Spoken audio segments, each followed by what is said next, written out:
Hello मेरे प्यारे दोस्तों एवं मेरे प्यारे छात्रों, आपका अपनी यूट्यूब ऑनलाइन क्लासेस में स्वागत है जिसका नाम है कॉन्सेप्ट ऑफ अमित। हमने आपसे वादा किया था कि हम आपको ऑनलाइन क्लासेस में कुछ विज्ञान के महत्वपूर्ण टॉपिकों का रिवीजन करवाएंगे। साथ साथ मैं आपको बता दूं कि मैं एसएसटी का भी कुछ यहाँ पे बिंदुवार टॉपिक डालता रहूंगा और जितना मुझसे प्रयास हो जाएगा मैं आपको इजिली मोड में ले चल के आपको पढ़ाऊंगा।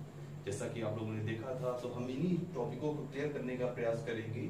आज हमारा पहला चैप्टर है केमिस्ट्री का रासायनिक अभिक्रिया एवं समीकरण। इसको बेटा हम दो पार्टों में पढ़ने का प्रयास करेंगे।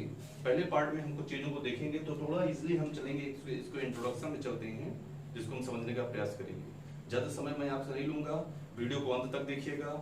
अगर आपको पसंद आता है तो सब्सक्राइब और लाइक और बेल आइकन बटन जरूर दबा देना।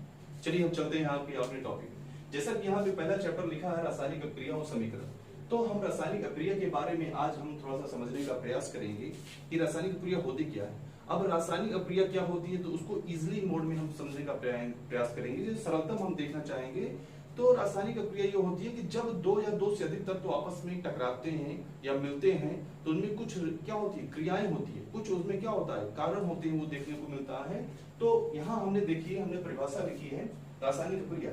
यहाँ पदार्थ प्लस पदार्थ मैंने लिखा है। तो यहाँ कहने का मतलब है कि जब एक पदार्थ या दो से अधिक पदार्थ जब आपस में अभिक्रिया करेंगे, दोनों को मिलाएंगे तो हमारा एक नया उत्पाद बनकर निकलकर सामने आएगा, जो हमारे क्या होता है, परिणाम होता है। जैसे कि हमने यहाँ पे देखिए, हमने उदाहरण लिया है, मैग्नीशियम को हम वायु में जलाएंगे। मैग्नीशियम हमारी जो धातु है उसको ऑक्सीजन की उपस्थिति में हम जब उसको जलाएंगे तो हमारे पास क्या निकल के आएगा, मैग्नीशियम ऑक्साइड। ये मैग्नीशियम ऑक्साइड हमारे पास निकलकर सामने आएगा। ठीक है, मैग्नीशियम ऑक्साइड। ठीक है, उसी का दूसरा समझेंगे तो यहाँ जैसे मैंने कार्बन को लिया, कार्बन को फिर ऑक्सीजन की उपस्थिति में हम जब जलाने का प्रयास करते हैं तो यहाँ CO2 बनता है और बहुत सारी वो क्या होती है, यहाँ पे ऊर्जा भी निकलती है। तो यहाँ मैं थोड़ा सा यहाँ पे लिख देता हूँ आपको समझेंगे, क्योंकि अभी मैं आपको नीचे का समझाने का प्रयास करूंगा। यहाँ ऊर्जा भी विमुक्त होगी। ठीक है, ये ऊर्जा विमुक्त होगी, तो ये चीजें होती है। अब यहाँ पे मैंने देखिए, यहाँ पे मैंने एक पदार्थ लिया, यहाँ पे भी एक पदार्थ लिया, इन दोनों का आपस में रिएक्शन करवाया। कार्बन का कोई भी आप ग्रेफाइट लेंगे, आप ग्रेफाइट को लेकर अगर ऑक्सीजन को उपस्थिति में जलाएंगे तो यहाँ कार्बन डाइऑक्साइड बनेगा। दहन करने के बाद जो भी कार्बन या लकड़ी को हम जलाएंगे ऑक्सीजन की उपस्थिति में तो कार्बन डाइऑक्साइड का उत्सर्जन होता है, या कार्बन मोनोऑक्साइड का भी उत्सर्जन होता है। यहाँ पे ऊर्जा देखिए, ऊर्जा भी यहाँ पर्याप्त मात्रा में निकलकर सामने आएगी। तो ये देखने का प्रयास हम कर रहे हैं कि देखिए, हमको परिभाषा नहीं रखना है, हमको सिर्फ क्या चलना है, अपने इसी एग्जाम्पल के थ्रू हमको क्या करना है, परिभाषा को याद कर लेना है। जैसे देखिए, एक या एक से अधिक पदार्थ या दो से अधिक पदार्थ जब आपस में रिएक्शन करेंगे तो नया उत्पाद बनकर सामने आएगा। यही प्रक्रिया आपकी रासायनिक अभिक्रिया कहलाती है। ठीक है, चलिए आज देखते हैं आगे कि रासायनिक अभिक्रिया की पहचान कैसे करेंगे हम, या कैसे कहेंगे कि रासायनिक अभिक्रिया यहाँ पे घट रही है। तो कुछ चीजों को हम यहाँ पे मैंने नोट किया है। यहाँ पे आप देखेंगे, इसमें मैंने क्या कहा कि अवस्था में परिवर्तन आएगी। अब ये देखिए, धातु था यहाँ पे ऑक्सीजन की उपस्थिति में जब ये जला दोनों तो मैग्नीशियम ऑक्साइड बना। अब क्या ये मैग्नीशियम से मैग्नीशियम ऑक्साइड क्या करेगा, अवस्था में परिवर्तन हुआ कि नहीं हुआ, किससे हुआ। अगर मैं बोलूं कि ये एक लकड़ी थी, लकड़ी को हमने तोड़कर गिरा दिया, चूड़े में कर दिया, या चूर चूर मैंने उसको कर दिया, अलग अलग कर दिया टुकड़ों में, तो बताइए क्या वो जो लकड़ी थी, जो है सीट का आकार थी, सीट का कह लीजिए, सीट को मैंने 4 खंडों में तोड़कर कर दिया, क्या वो सीट थी, सीट नहीं थी। अब वो क्या हो गया, वो टूटकर अलग हो गई।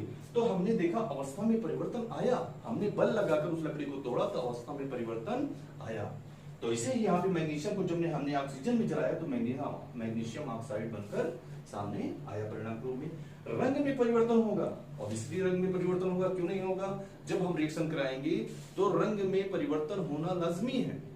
हम जैसे बात करेंगे, यहाँ पे देखिए, यहाँ कार्बन था, ठोस था, कार्बन को हमने लिया बेटा, और कार्बन को जब हमने जलाया तो कार्बन डाइऑक्साइड गैसीय अवस्था में आ गया। तो गैसीय अवस्था में आने के बाद अब गैस का कोई रंग नहीं होता, या गंधहीन होती है, रंगहीन होती है, तो गैस भी बदल गया। तो यहाँ पे देखिए रंग में परिवर्तन भी आया, गैस का निकलना आया, गैस यहाँ पे बन के निकल ही रही है आपके रिएक्शन में, गैस का भी निकलना आया। ताप में परिवर्तन आया, देखो मैंने बताया ना कि ताप में परिवर्तन आएगा कि नहीं आएगा। यहाँ पे ताप क्या था, नॉर्मल था, हमारी प्रकृति में थी, हमने कुछ नहीं किया। जब ऑक्सीजन की उपस्थिति मैंने जलाया तो ताप बढ़ा कि नहीं बढ़ा, तो ताप में परिवर्तन भी आया।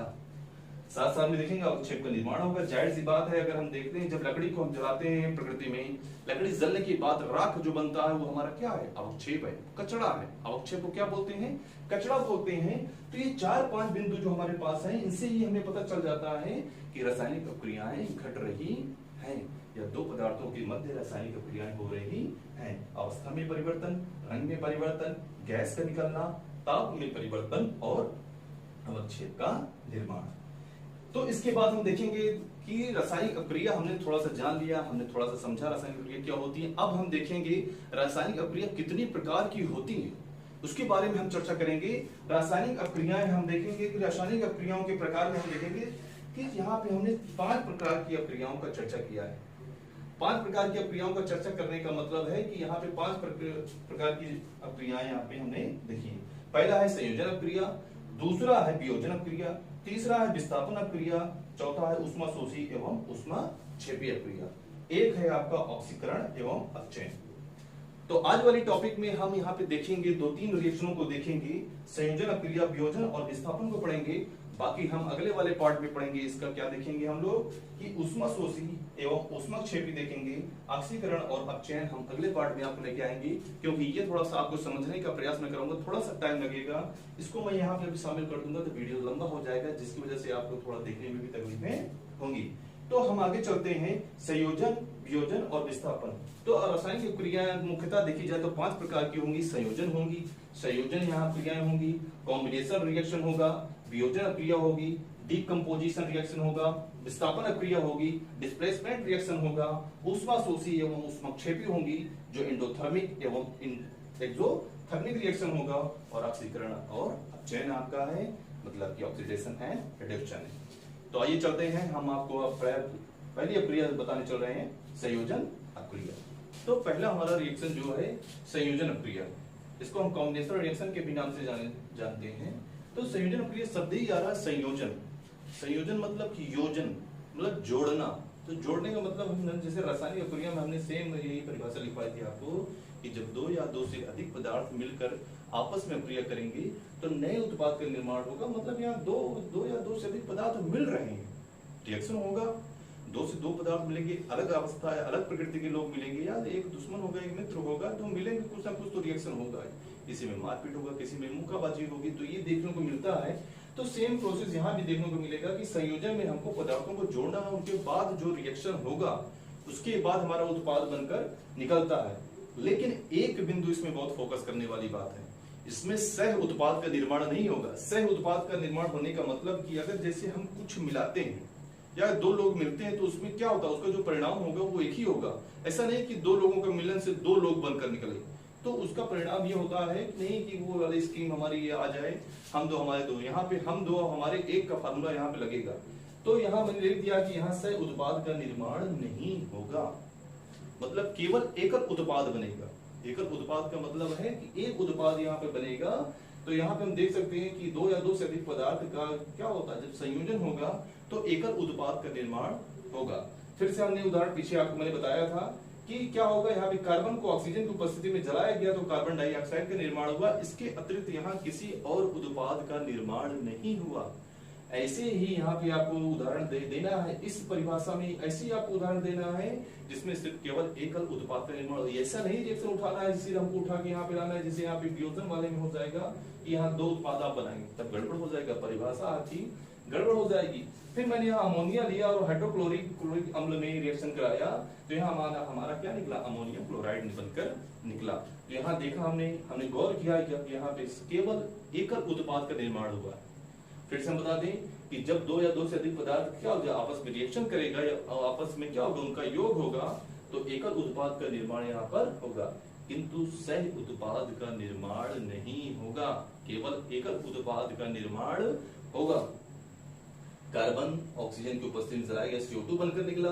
अमोनियम को हाइड्रोक्लोरिक अम्ल के साथ रिएक्शन कराया गया, तो यहाँ पे अमोनियम क्लोराइड का निर्माण हुआ। अब दूसरा, जैसे हमने देखा, दूसरा हमारा रासायनिक अक्रिया के प्रकार में आते हैं वियोजन या अपघटन। सेम बात है, संयोजन का अगर हम उल्टा देखें तो वियोजन यहाँ पे हो सकता है, या ये भी हम कह सकते हैं कि अगर जो संयोजन के हमने एग्जांपल लिए थे, क्या वो वियोजन के हो सकते हैं, हो सकते हैं, लेकिन सभी नहीं हो सकते, क्योंकि यहाँ थोड़ा परिभाषाओं में देखेंगे, क्योंकि यहाँ थोड़ा देखिएगा मेरी बात, आपने यहाँ एक उत्पाद का निर्माण किया और क्या हुआ यहाँ पर अब यौगिक जो अगर हम मान लीजिए यहाँ पे हमने उत्पाद बनाया, उसी उत्पाद को हम उठाकर यहाँ पे रखें। अब किसी बाह्य कारक की उपस्थिति में हम क्या करें, इसको तोड़ने का प्रयास करें। अगर मान लीजिए हमने चीनी और पानी मिलाया, हमने शरबत का घोल बनाया, अब हमको पीने की इच्छा नहीं है शरबत को, हम क्या करेंगे, उसको गर्म करेंगे, पानी को वाष्पित करेंगे और चीनी को हम अलग कर लेंगे। तो यहाँ वही प्रोसेस है। संयोजन में तो हमने जोड़ा, हमने बनाया है यहाँ पर, लेकिन वियोजन में क्या करेंगे, हम उसको अलग करने का प्रयास करेंगे। जैसे देखिए यहाँ पे क्या कर रहा है कि ऐसी अभिक्रिया जिसमें यौगिकों को बाह्य कारक के प्रभावों से उन्हें लघु यौगिकों में तोड़ा जाता है, तो ऐसी अभिक्रिया क्या कहलाएंगी, वियोजन या अपघटन कहलाएंगी। ऐसी को बोलते हैं डीकंपोजिशन। ठीक है, तो तोड़ने की बात यहाँ पे कह रहा है कि कोई एक यौगिक होगा, जैसे यहाँ पे CO2 था, CO2 को हमने बाह्य कारक की उपस्थिति में क्या किया, कार्बन और ऑक्सीजन में पुनः अलग कर दिया। इसी को बोलेंगे डीकंपोजिशन या वियोजन, क्या बोलेंगे, या अपघटन बोलेंगे। जैसे देखिए यौगिकों को हमने बाह्य कारक के प्रभाव से उन्हें लघु यौगिकों में तोड़ दिया गया है। अब ये वियोजन भी, अगर वियोजन के अंतर्गत जाएंगे तो वियोजन में भी कई बाह्य कारक हमारे काम करते हैं, जिनमें प्रमुखतः हम देखते हैं कि उसमें हमारे 3 हैं। कौन कौन है, पहला उष्मीय अपघटन है, थर्मल रिएक्शन आप देखेंगे। तो थर्मल वाला देखेंगे कि उष्मा देने का मतलब यहाँ हम चीजों को गर्म करते हैं। चीनी को गर्म करने का मतलब, अभी मैंने आपको उदाहरण बताया कि हम शरबत लेते हैं, शरबत में अगर चीनी को हमको पृथक करना होता है तो हम गर्म करते हैं, उसको हीट करते हैं, पानी गर्म होकर क्या होता है, उबलने लगता है, वाष्प बनकर उड़ जाता है और चीनी हमारे पास शेष बची रह जाती है। तो यहाँ पे हमने कैल्शियम कार्बोनेट का उदाहरण लिया बेटा, उसको क्या किया, उसको गर्म कराया गया, उसको एक एनर्जी दी गई, हीट की गई, और हीट करने के बाद वो क्या हुआ, कैल्शियम ऑक्साइड और कार्बन डाइऑक्साइड में क्या हुआ, अलग हो गया। यहाँ कार्बन डाइऑक्साइड क्या हुआ, गैस बनकर उड़ गया और हमारे पास क्या बचा, कैल्शियम ऑक्साइड बच गया। तो यहाँ हमारे पास कुछ ना कुछ तो बचा। हमने कैल्शियम कार्बोनेट देखिए, ये हमारा यौगिक था, लेकिन हमने क्या किया, बाह्य कारक क्या है, हमने यहाँ ऊष्मा प्रदान किया, गर्म किया, और ऊष्मा प्रदान करने के पश्चात ये क्या हुआ, कैल्शियम ऑक्साइड बना और CO2 के रूप में बनकर निकला। तो ये हमारे लघु यौगिक हैं, क्या है, लघु यौगिक हैं, और ये लघु यौगिकों के रूप में हमें प्राप्त हो गया। अब दूसरा अगर इसी में हम देखेंगे तो विद्युत अपघटन, हमने यहाँ उष्मा दिया, अब हम विद्युत धारा प्रवाहित करेंगे। आपके एग्जामों में अधिकतर प्रश्न पूछे जाते हैं कि जब या अम्लीय जल में या जल में विद्युत धारा प्रवाहित की जाती है तो क्या प्रभाव पड़ता है, रासायनिक समीकरण के द्वारा हमें समझाइए। तो विद्युत अपघटन में वही हम करेंगे, जल हमने लिया, जल में हमने विद्युत धारा प्रवाहित की, क्या प्रवाहित किया, विद्युत धारा प्रवाहित किया। यहाँ मैं लिख देता हूं, विद्युत धारा आपने प्रवाहित किया। अब विद्युत धारा भी, अगर इलेक्ट्रिक करंट आप जब देते हैं पानी में तो देखते हैं कि पानी भी गर्म होता है, तो मतलब यहाँ भी कहीं ना कहीं ऊष्मा प्रदान की जा रही है, विद्युत धारा प्रवाहित की जा रही है। अब विद्युत धारा ने क्या किया, अणु का जो जल का अणु था उसको 2 भागों में पृथक कर दिया, H2 में और O2 में अलग अलग उसको पृथक कर दिया। तो ये विद्युत धारा का प्रभाव था कि जलीय या हम कह सकते हैं अम्लीय जल में विद्युत धारा प्रवाहित करने पर 2 खंडों में बांट दिया गया। यहाँ हमारा हाइड्रोजन अलग हुआ और यहाँ हमारा ऑक्सीजन अलग होकर क्या हुआ, पृथक हो गए। तीसरा हम देखते हैं प्रकाश अपघटन देखते हैं, जिसको हम क्या बोलते हैं, फोटोलिसिस भी बोलते हैं। यहाँ पे क्या करते हैं, प्रकाश अपघटन में देखेंगे, यहाँ हमने क्या किया, यहाँ हमने सिल्वर क्लोराइड लिया, सिल्वर क्लोराइड लिया। यहाँ भी देखिए एक यौगिक है, यौगिक को क्या किया हमने, यौगिक को बेटा लघु यौगिकों में तोड़ दिया, यहाँ 2Ag और Cl2 में हमने पृथक कर दिया। अब प्रकाश अपघटन का मतलब है यहाँ प्रकाश की उपस्थिति है, यहाँ हमने गर्म किया, ना विद्युत धारा प्रवाहित की, हमने यहाँ प्रकाश की उपस्थिति में। सिल्वर क्लोराइड को आप प्रकाश की उपस्थिति में रखेंगे तो प्रकाश की उपस्थिति में थोड़ा सा वो भी क्या करेगा, ऊष्मा अवशोषित करेगा। ऊष्मा अवशोषण के पश्चात क्या हो जाएगा, Ag और क्लोरीन में अलग अलग, सिल्वर और क्लोरीन में अलग अलग भागों में टूट जाएगा। यही चीजें आपको देखने को मिली। तो मतलब अपघटन में आपने देखा कि प्रोसेस में क्या हो रहा है कि यहाँ तोड़ने की बात हो रही है। कोई एक यौगिक था, कोई हमारा बना एक कोई वस्तु था, उसको हमने बाह्य कारकों की उपस्थिति में उसको तोड़कर अलग किया। किसी में हमने ऊष्मा दिया, किसी में हमने विद्युत धारा प्रवाहित किया, और कोई तो हमारे प्रकाश अपघटन, प्रकाश की उपस्थिति में ही क्या हो रहा है, अक्रिया करके 2 भागों में टूट जा रहे हैं। तो मेरे ख्याल से ये 2 रिएक्शन आपको समझ में आ गए होंगे। और तीसरा चलते हैं हमारा विस्थापन अक्रिया, डिस्प्लेसमेंट। अब विस्थापन का मतलब है कि एक स्थान से दूसरे स्थान पर भेजना, खिसकना या उसको हटाना, जो भी आप कहेंगे अपनी भाषा में समझ सकते हैं। यहाँ पे विस्थापन अभिक्रिया, देखिए यहाँ कुछ चीजें आपको शब्दों में ही समझ में आ जानी चाहिए, यहाँ हमको रटने की बात नहीं है। यहाँ शब्द में देखा हमने, जैसे आपको बताया संयोजन, योग करने की बात हो रही है, यहाँ संयोजन की बात हो रही है। कहते नहीं कभी कभी कि संयोजन हुआ, अरे आपसे मिलकर हम क्या हुआ, संयोजन था, संयोग था कि हम आपसे मिल गए, तो यहाँ मिलने की बात हो रही है। जैसे उसका उल्टा हमने पढ़ा वियोजन, अगर आपको नहीं याद होता है तो संयोजन अगर याद है, संयोजन की जो रिएक्शन आपको याद है, वियोजन में ले जाकर सीधा चिपका दीजिए, सीधा वही आपको रिएक्शन क्या हो जाएंगे, आपको देखेंगे। ये भी क्या होता है, यहाँ अगर यौगिक की बात करेंगे तो ये भी क्या होता है, वियोजन का उदाहरण बन जाएंगे। जस्ट विपरीत, अपोजिट क्या हो जाएगा, संयोजन का वियोजन। तीसरा देखते हैं विस्थापन। विस्थापन मैंने बताया कि आपको खिसकाने की बात हो रही है, एक स्थान से दूसरे स्थान पर खिसकाने की बात हो रही है। तो यहाँ देखेंगे, अब यहाँ क्या होगा, यहाँ थोड़ा दादागिरी की बात होगी। जो ज्यादा पावर वाला आदमी होगा, जो ज्यादा मजबूत आदमी होगा, वो कमजोर आदमी को क्या करेगा, वो विस्थापित करेगा, हटाएगा, वो अपनी जगह लेने का प्रयास करेगा और कमजोर व्यक्ति को क्या करेगा, हटा देगा। जैसे यहाँ पे देखिए, अधिक अक्रियाशील क्या करेगा, कम अक्रियाशील धातुओं को, तत्वों को या यौगिकों को विस्थापित करने का प्रयास करेगा। सॉरी, यौगिक नहीं होंगे, लेकिन यहाँ पे क्या होंगे, हम तत्वों की बात करेंगे, क्योंकि यहाँ एक तत्व दूसरे तत्व को खिसकाकर एक नए यौगिक का निर्माण करेगा। तो यहाँ पे देखेंगे ये भी दो प्रकार की होंगी। अब दो प्रकार का होने का मतलब यहाँ पे देखिए, कभी कभी घटना एक के साथ होगी। हम जब से जाएंगे, हम अगर सिंगल सिंगल जा रहे हैं तो हम क्या करेंगे, अपने मित्र अगर क्या हुआ, आप कमजोर हैं, कोई भौकाली अगर मित्र सामने से आ रहा है तो उधर क्या हो जाएगा, वो खिसकते हुए चला जाएगा। लेकिन कभी कभी क्या होगा, मान लीजिए उधर से दो जोड़े आ रहे हैं, इधर से दो जोड़े आ रहे हैं, आपका एक मित्र अगर खिसकने का प्रयास कर रहा, तो हो सकता है सामने वाले का मित्र आपके ऊपर दया करे, वो भी आपसे क्या करे, भाईचारा निभाने के लिए आ जाए। तो यहाँ पे हम दो प्रकार की विस्थापन क्रिया देखेंगे। पहला हमारा एकल। एकल का मतलब है जहां पे सिर्फ केवल एक जगह विस्थापित होगा, एक यौगिक में विस्थापन होगा, एक तत्व सिर्फ केवल एक तत्व को विस्थापित करेगा और किसी को दूसरे को प्रभावित नहीं करेगा। जैसे हमने यहाँ उदाहरण लिया है, हमने यहाँ देखिए फेरस का लिया, कॉपर सल्फेट का लिया, तो यहाँ देखिए यहाँ जो फेरस है वो कॉपर सल्फेट, अब जब ये रिएक्शन होगा तो हम जानते हैं कि जब हम आपको आगे चल के पढ़ाएंगे तत्वों का अवसारणी, तो तत्वों के अवसारणी में देखेंगे तो ये अधिक अक्रियाशील धातु है, ये कम अक्रियाशील धातु है। तो फेरस क्या करेगा, कॉपर को हटाने का प्रयास करेगा, इसके पास ताकत ज्यादा है, मजबूती ज्यादा है, कमजोर कौन है, कॉपर है। तो कॉपर को क्या करेगा, कॉपर तो लड़ नहीं सकता, एक समय तक इसको रोकने का प्रयास करेगा, लेकिन जैसे ही ये इसके साथ मिलेगा, कहीं संयोग होगा इन दोनों का, ये क्या करेंगे, इनको उठाकर यहाँ फेंकेंगे और क्या करेंगे, सल्फेट के साथ खुद रिएक्शन कर लेंगे। तो देखिए कैसे हो जाएगा, यहाँ फेरस क्या हो जाएगा, यहाँ फेरस कॉपर को हटा के FeSO4 बनाएगा और कॉपर भैया को अलग कर दिया जाएगा। तो विस्थापन आपने देखा, केवल एक विस्थापन हुआ, यहाँ कॉपर को फेरस ने क्या किया, अलग कर दिया और फिर क्या हुआ, फेरस सल्फेट बना और कॉपर बन गया। दूसरा उदाहरण देखिए, जिंक है और कॉपर सल्फेट है, ये आप हमको चैट बॉक्स में आप हमको बताएंगे, आप कमेंट करके बताइएगा इसमें कौन सा धातु किसको विस्थापित करेगा। अगर सेम है, कुछ नहीं इसमें अंतर है, यहाँ पे भी आपको देखना कौन ज्यादा ताकतवर है कौन नहीं। देखने में तो इजी आपको लग रहा है कि कौन किसको विस्थापित करेगा, फिर भी आप हमको कमेंट करके बताइएगा, ठीक है। अब देखते हैं दूसरा, उभय। उभय विस्थापन या उभय अपघटन की बात करेंगे, यहाँ पे देखेंगे तो ये चीजें आपको देखने को यहाँ मिलेंगी। अब देखिए, अब यहाँ पे उभय की बात आ गई, मैंने बताया कि अगर आप दो मित्र, सामने वाला दो मित्र आ रहा है, अगर आपका मित्र आपको धोखे से छोड़कर उस गैंग में शामिल हो जाता तो हो सकता है उसमें एक दयावान व्यक्ति होगा, वो भी क्या करेगा, आपका साथ निभाने के लिए आएगा कि नहीं भाई ये गलत बात है, आप अलग है। अब यहाँ पे देखिए क्या होगा, यहाँ पे हमने दो यौगिक लिए, दो यौगिक है, दो यौगिक में रिएक्शन होगा, तो जाहिर सी बात है अब यहाँ पे ताकतवर आदमी कमजोर को हटाएगा।